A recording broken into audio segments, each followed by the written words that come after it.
इंद्री के सिंचाई विभाग के विश्राम गृह में रविवार को कांग्रेस कार्यकर्ताओं की एक महत्वपूर्ण बैठक आयोजित की गई। बैठक की अध्यक्षता सचिन बुढ़नपुर ने की, जिसमें 14 दिसंबर को दिल्ली में होने वाली कांग्रेस की वोट चोर गद्दी छोड़ो रैली की तैयारियों पर विस्तार से चर्चा की गई। बैठक में पहुंचे पंचायती राज संगठन के राष्ट्रीय अध्यक्ष डॉक्टर सुनील पवार और ग्रामीण जिला अध्यक्ष राजेश वेद का कांग्रेस कार्यकर्ताओं ने फूल मालाओं से स्वागत किया। इस दौरान कांग्रेस नेताओं ने सोनिया गांधी के जन्म दिवस पर केक काटकर उन्हें शुभकामनाएं भी दी। इस मौके पर राजीव गांधी पंचायती राज संगठन के डॉक्टर सुनील पवार ने कांग्रेस कार्यकर्ताओं से अधिक संख्या में लोगों के साथ दिल्ली की रैली में शामिल होने। 3 बजे रामलीला मैदान इंद्री में एक रामलीला मैदान दिल्ली में बहुत बड़ा जन आंदोलन, वो SIR के प्रोविजन के खिलाफ वो किया जाएगा। आदरणीय राहुल गांधी जी जो हम सब के नेता हैं, आदरणीय कांग्रेस अध्यक्ष मल्लिकार्जुन खड़गे जी, UPA चेयरपर्सन श्रीमती सोनिया गांधी जी, इन सब के नेतृत्व में लाखों की संख्या में वो लोग वहाँ पे एकत्रित होंगे। और एकत्रित होने के पीछे का मकसद सिर्फ एक है कि जितनी जल्दबाजी ये लोग SIR के पीछे कर रहे हैं, और वो भी ठीक उस समय पे जब किसी न किसी राज्य के अंदर चुनाव होता है।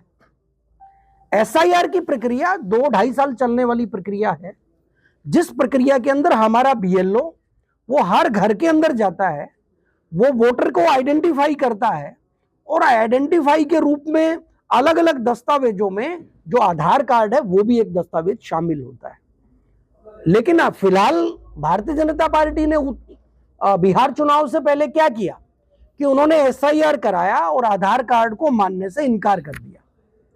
आप हर चीज के लिए सबसे पहले बोलते हो कि आपका आधार कार्ड है कि नहीं, आपको वैक्सीन लगवानी थी तो वैक्सीन के लिए आपका आधार कार्ड है कि नहीं, आपको कहीं पे ट्रेवल करना है तो आधार कार्ड है कि नहीं।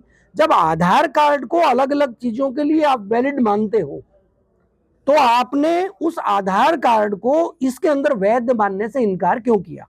वो ठीक है, बाद में सुप्रीम कोर्ट ऑफ इंडिया ने उसकी वैधता के लिए सरकार को बाध्य किया।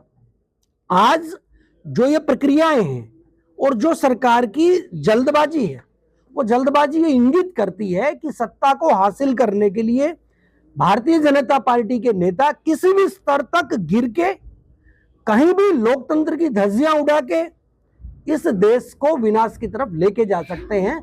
आप नाम बदलने की अगर प्रक्रिया की बात करूं तो निश्चित तौर पे कभी न कभी विनाश का नाम ये विकास रख सकते हैं। तो आज मैं तमाम हमारे जिले के साथी, तमाम हमारे हलके के साथी, उन सारे साथियों से आग्रह करना चाहूंगा कि जहां पर एक तरफ पूरे देश भर से वो लाखों की संख्या में सिविल सोसाइटी के लोग SIR के खिलाफ वो दिल्ली के अंदर खुद से पहुंच रहे हैं, तो कांग्रेस के कार्यकर्ताओं को भी वो इस लोकतंत्र के महायज्ञ के अंदर आहुति देने के लिए, इस लोकतंत्र को बचाने के लिए, बाबा साहब भीमराव अंबेडकर के संविधान के अंदर आस्था रखते हुए, क्योंकि फ्रीडम ऑफ स्पीच वो पहले भारतीय जनता पार्टी खत्म कर चुकी है। अब राइट टू वोट का जो दायरा है, जिसमें हमारे देश का संविधान बोलता है कि 1 मैन 1 वोट, लेकिन ये आदमी उसके विपरीत सारे काम करने पे लगे हुए हैं। तो 1 मैन 1 वोट और 1 वैल्यू की बात को हम अस्थाई रखते हुए, उसको जिंदा रखते हुए हम दिल्ली के अंदर भारी मात्रा में पहुंचेंगे। यहाँ से भारी मात्रा में हाजिरी रहेगी, और निश्चित तौर पे हम सब के नेता आदरणीय राहुल गांधी जी जहां जहां पर भी उनके पग चलेंगे, उनके पीछे पीछे कांग्रेस का एक एक कार्यकर्ता वो इस देश के संविधान के लिए अपने प्राणों की बलि देने की भी आवश्यकता पड़ेगी तो पीछे नहीं हटेगा। सवाल मेरा ये है कि RSS के किसी भी एक कार्यक्रम के अंदर क्या कभी वंदे मातरम गीत को गाया जाता है?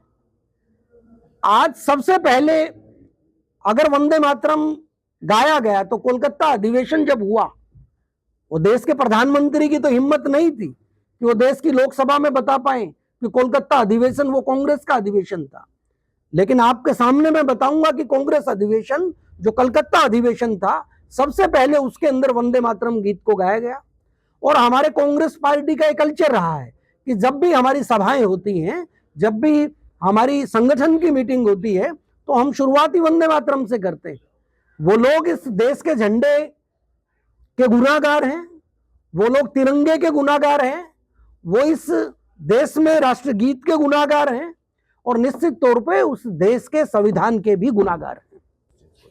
पूरा देश जानता है कि जब देश का प्रधानमंत्री, उसकी डिग्री जाली हो, जब देश के प्रधानमंत्री के बारे देश के लोगों को ये ना पता हो कि ये पढ़ा लिखा कितना है, तो जो आदमी देशवासियों को धोखे में रख सकता है, और छोड़ो जो जिससे शादी की है उसको छोड़ के बीबी को धोखे में रख सकता है, तो ऐसे आदमी से आप किस तरीके की उम्मीद लगाओगे। आज ये देश बहुत सारी चीजों के बारे में जानना चाहता है। देश जानना चाहता है कि युवाओं का भविष्य कहाँ होगा, देश जानना चाहता है कि हमें रोजगार हमारे बच्चों को कैसे मिलेगा। देश ये भी जानना चाहता है कि हमारी शिक्षा नीतियां जो लगातार बहुत अच्छी चलती आ रही थी, उसके अंदर ये देश के इतिहास के अंदर छेड़खानी करके जो बदलाव करने जा रहे हैं, तो देश ये भी जानना चाहता है कि उसके पीछे तथ्य क्या है। क्या फिर इनकी मंशा है कि इस देश के अंदर हिंदू और मुसलमान हो? क्या इनकी फिर ये मंशा है कि देश के अंदर पोलराइजेशन हो और एक वोट बैंक वो धर्म के नाम पर हथियाने का काम करे? और जबकि देश का संविधान बोलता है कि धर्म राजनीति का विषय नहीं है, धर्म मेरा व्यक्तिगत विषय है, मैं राम को मानता हूं, ये मेरा विषय है, लेकिन राम के नाम पर वोट मांगना ये हमारे देश का संविधान हमें इजाजत नहीं देता। और धड़ल्ले से ये लोग हर चीज की चोरी करके और राम के नाम पर वोट मांग के इस समाज को गलत दिशा के अंदर लेके जाने का काम कर रहे हैं। राम मंदिर, मैंने फिर कहा, राम मंदिर बिल्कुल भी वो किसी राजनीतिक पार्टी का मुद्दा नहीं है। अगर राहुल गांधी जी राम मंदिर के अंदर जाएंगे तो उनको फोटो खिंचाने की क्या जरूरत है? आप बताओ। आप सारे मीडिया के साथी हो, अपने घरों में पूजा अर्चना करते हो, किस देवी देवता की पूजा करते हो? मैंने तो आपके किसी के फेसबुक अकाउंट के ऊपर कभी फोटो नहीं देखी। ये सीमा जी भी किसी न किसी खेड़े देवी की पूजा करती होगी, मैंने तो कभी इनकी फोटोग्राफ्स को नहीं देखा। आप इस बात को समझिए कि ये उस राम की संवेदनाओं के साथ खेलने का काम करते हैं जिस राम ने पूरे देश के अंदर इस तरीके का पर्यावरण दिया था कि जो सब जोड़ने की बात करें, ये उस राम की बात करते हैं। वो राम जहां पे भाई से भाई को प्यार करना दिखाया गया, माता के प्रति क्या आस्था होनी चाहिए, अपनी पत्नी के प्रति एक पति का रोल क्या होना चाहिए, ये पूरा रामायण के अंदर उस राम के मार्फत दिखाया गया। और एक तरफ न इनको भाई का पता, न इनको परिवार का पता, न इनको पत्नी के साथ क्या संबंध हो वो पता, तो सिर्फ राजनीतिक हथकंडों के लिए और सिर्फ सत्ता पे कैसे काबिज रहा जा सकता है, ये राम का भी उपयोग करने से पीछे नहीं हट रहे। मैं ये मानता हूं अगर वोट चोरी नहीं होती तो निश्चित तौर पे हरियाणा के अंदर सरकार बनती। लाखों वोटों की चोरी लगातार जारी है। मैं इंद्री हल्के से बोलता हूं, यहाँ पे किसी भी हमारे आम कार्यकर्ता को पिछली बार टिकट मिलती तो वो चुनाव जीत के विधानसभा के अंदर पहुंचता। तो निश्चित तौर पर वोट चोरी थी तो कांग्रेस के बहुत सारे लोग वो वोट चोरी के कारण नहीं जीत पाए और इसलिए अलग अलग राज्यों में हमारी सरकार नहीं बन पाई। वोट चोर गद्दी छोड़ को लेकर 14 दिसंबर दिन रविवार को दिल्ली के रामलीला मैदान में कांग्रेस पार्टी इस देश को, संविधान को बचाने के लिए एक महारैली का आयोजन करने जा रही है। और आज उसी संदर्भ में जिला करनाल कांग्रेस कमेटी ग्रामीण का अध्यक्ष होने के नाते हमारे सीनियर साथी डॉक्टर सुनील पवार जी और पूर्व मंत्री भीमसेन मेहता जी और सभी इंद्री विधानसभा के कांग्रेस के नेताओं के साथ आज यहाँ पर विचार विमर्श हुआ, जिसका मुख्य एजेंडा था कि इंद्री विधानसभा से हजारों की संख्या में लोग इस रैली में जाएंगे। इसी को लेकर आज हमने रणनीति पर चर्चा की और सुबह सुबह सैकड़ों कार्यकर्ताओं की हाजिरी ये दर्शाने वाली थी कि यहाँ से निश्चित तौर पर हजारों की संख्या में लोग पहुँचेंगे। और जैसा कि इस देश में इस समय सत्तारूढ़ जो बीजेपी सरकार है वो सत्ता और धन बल के नशे में इतनी चूर है कि उन्होंने आम आदमी की बात को सुनना लगभग बंद कर दिया है। और इसका कारण सीधा सा है, उनको पता है कि हमने तो अपने अवैध ढंग से वोट चोरी के माध्यम से सरकार बना ही लेनी है। पहले ये लोग सरकार बनाते थे, एमएलए तोड़ लेते थे ये दूसरी पार्टियों के, अब उन्होंने कहा कि छोड़ो यार ये पुराना है, सीधा सा अपना लोकतंत्र को ही हत्या करो। और वोट चोरी का उन्होंने ऐसा हथियार निकाल लिया कि जिसकी कहीं कोई सुनवाई नहीं है। तो मैं मीडिया के माध्यम से आम जनता से प्रार्थना करता हूं कि इस देश में एक तानाशाही सरकार बैठी हुई है और इसके खिलाफ ये लड़ाई कांग्रेस पार्टी की नहीं है, ये लड़ाई हर उस व्यक्ति की है जो इस देश के संविधान को मानता है, इस देश से प्यार करता है। तो सभी आम जनता से मेरी प्रार्थना है कि आप वोट चोरी के खिलाफ इस महायज्ञ में अपनी आहुति जरूर डालें का आह्वान किया। इंद्री से मैनपाल कश्यप, पंजाब केसरी टीवी।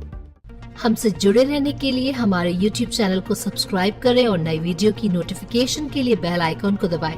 अगर आप ये वीडियो Facebook पर देख रहे हैं तो लाइक जरूर करें और ज्यादा से ज्यादा शेयर करें। धन्यवाद।